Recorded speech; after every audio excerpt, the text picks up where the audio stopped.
پاکستان او د انډیا جنگ بند شو خو ټرمپ ولګید کنه او پوسټ یو کو سیز پایز د دې څه مطلب دی ملګرو او دا غنه فس چې د ټرمپ ولګید او ټول الزام چې د دا په پاکستان باندې ورواړول یاره ویډیو رسلګه مکمل وګورئ د چا پلیټونو چې کینسل شوی دي کنه دا خبره باره کې د هم معلومات تر کومه ځکه چې جنگ بندي وشوله خو اصل حقیقت سره شریک کوم ویډیو مکمل وګورئ ملګرو څنګه چې تاسو ته پته ده د انډیا او د پاکستان جنگونو انډیا والا چې د پاکستان باندې حمله کولې خو پاکستان والا چې دا نو پرون په حمله وکړه دا غنه پس چې د انډیا والا ولګیدل امریکا ته دا خبر وړاندې کړل چې تاسو د جنگ بندي وکړي زمونږ په منځ کې صلح راولې نو ټرمپ ولګید کنه هغه یو پوسټ وکړو سیز پایز په پوسټ کې لیکلو نو خلکو د دې مطلب باندې نه پوهیدل چې دې مطلب څه دی ملګرو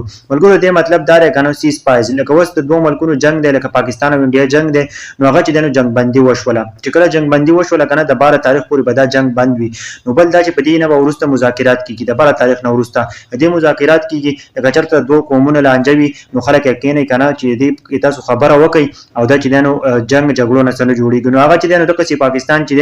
نو وس 12 تاریخ پورې بعد دیو د انډیا جنگ بندي وي او بیا به نور ملکونه هم د دیو سره امداد کوي ځکه چې په جنگ کې چې نو دیو سره څومره نقصانات شوي دي نو دې ته وایي سیز پایز چې دوه فریقینو لانجوي جګړه وي او بل کس راشي او دیو ته وایي کنه چې تاسو په خپل منځ کې کینې او تاسو د خپل خبره خپل صلح وکړئ نو دې ته وایي سیز پایز ملګرو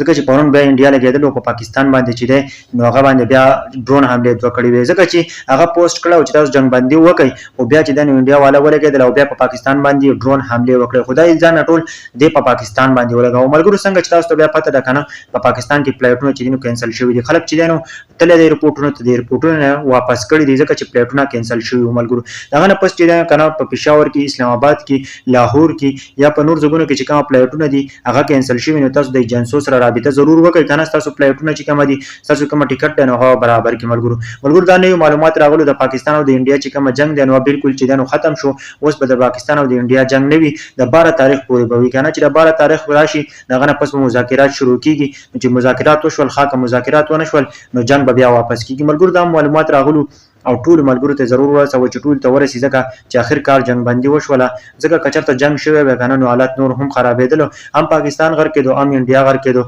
د جنگ په اړه کې تاسو سوال چې ټرمپ دا فیصله کړې ده ټیک ده او کنه تاسو په دې اړه کې ضرور خپل کمنټ راکړئ